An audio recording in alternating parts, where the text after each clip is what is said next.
ভিডিওটার দিকে একটু লক্ষ্য করেন, এবার একটু লক্ষ্য করেন।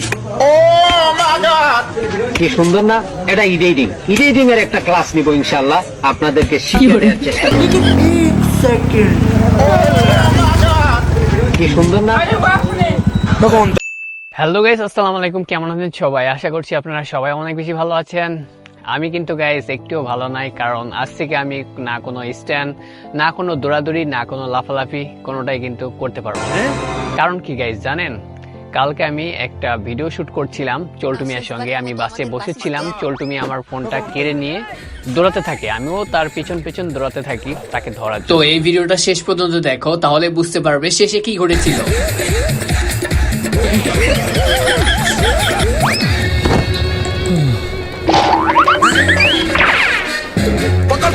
पकड़ पहन के लौड़े की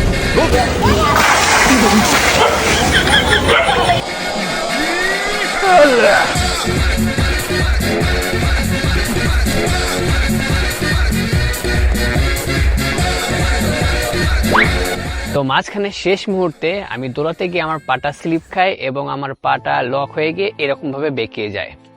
আমি তো ভাবছিলাম আহামরি কোনো কিছুই হয়নি। 10 মিনিট পর বাসায় এসে পাটা বরফ দিয়ে একটু নর্মাল করলাম যাতে রক্ত জমাট না বাঁধে।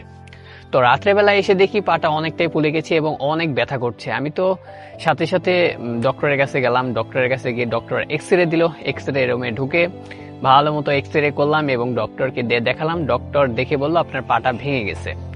শুনে খুবই কষ্ট হলো, কারণ স্ট্যান্ড বা লাফালাফি, দৌড়াদৌড়ি এইসব না করলে তো গাইস আমার মনে একটু ঠিক থাকে না, ছটপট ছটপট করে। হয়তো এগুলো না করলে আসলে ভালোই লাগে না এক কথায় বলতে গেলে।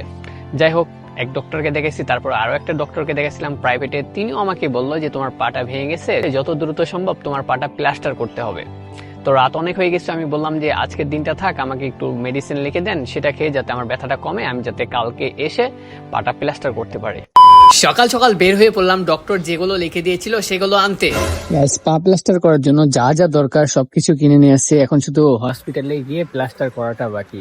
এদিকে অনেকটাই ভয় লাগতেছে, কারণ যে একটা মোচড়টা দিবে ওই মোচড়ের কারণে আমার এখন থেকেই গলা টলা শুকিয়ে আছে। পানি টানি বেশি করে খাইয়ে লিছি। এই ফার্স্ট টাইম গাইস এরকম পরিস্থিতির মধ্যে পড়তে হইতেছে। তো জানি না, চলো গাইস যাওয়া যাক। 2 hours later. এটা এডিটিং এটা একটা এডিটিং ক্লাস মাতারি গো ভাই। তো ফাইনালি গাইস আমার পায়ের প্লাস্টার করা কমপ্লিট হলো। এই যে গাইস সেই অবস্থা। তো বেশি না গাইস, আমাকে 1 মাসের জন্য রেস্ট দিছে। আমার গাইস যেটা মেন সমস্যা, জাস্ট খালি আপনাদেরকে তো দেখাইছি এই জায়গাতে সমস্যা ছিল, বাট ওনারা পুরোটাই ব্যান্ডেজ করে দিছে। আমি বলছিলাম যে এইটুকুন ব্যান্ডেজ করা যায় না, ওনারা বললো যে ওইটুকুন ব্যান্ডেজ করে রাখলে তোমার হয়তো এই প্লাস্টারটা থাকবে না, যার কারণে পুরোটাই ব্যান্ডেজ করে দিছে। এখন মনে হয় না যে গাইস দৌড়াতে বা স্ট্যান্ড করতে পারবো। সমস্যা নাই, আমি ইনজুরি হয়েছি তো কি হয়েছে, আমাদের মামুন ভাই তো আর ইনজুরি হয়নি। আমি সবসময় নিচে ক্যামেরা ধরবো, উপরে না উঠতে পারলাম, চল তুমি স্ট্যান্ড করবে, আমি সেটা ভিডিও করবো। মাঝে মাঝে আমিও 4-5টা করে জাম দিব। আচ্ছা, আমার তো মনে হচ্ছে এখনই ব্যান্ডেজটা খুলে দৌড়াদৌড়ি করি, লাফালাফি করি, কারণ আমাদের মন তো সবসময় ছটপট ছটপট করে, মানে স্থির থাকতে পছন্দ হয় না। ঠিক আছে, এটা করি সেটা করি, ওটা করি সেটা করি, একটু দৌড়াদৌড়ি করি, একটু স্ট্যান্ড ভিডিও বানাই। এরকম আমাদের দ্বারা এরকম কি 28 দিন রেস্ট থাকা সম্ভব না। Impossible guys, impossible. তাও দেখে যাক কয়দিন কি করতে পারি। তো গাইস আজকের ব্লগটা এই পর্যন্তই ছিল। সবাই আমার জন্য দোয়া করো যাতে আমার পাটা তাড়াতাড়ি রিকভার হয়ে যায়। প্লাস্টার যেহেতু করে ফেলছি, মনে হয় ভাঙা জায়গাটা এখন জোড়া লাগবে ইনশাআল্লাহ। আর শোনো শোনো শোনো শোনো, চিন্তার কোনো কারণ নাই, খুব দ্রুতই নতুন ব্লগ আসতে চলেছে। তো তোমার সবাই রেডি থেকো।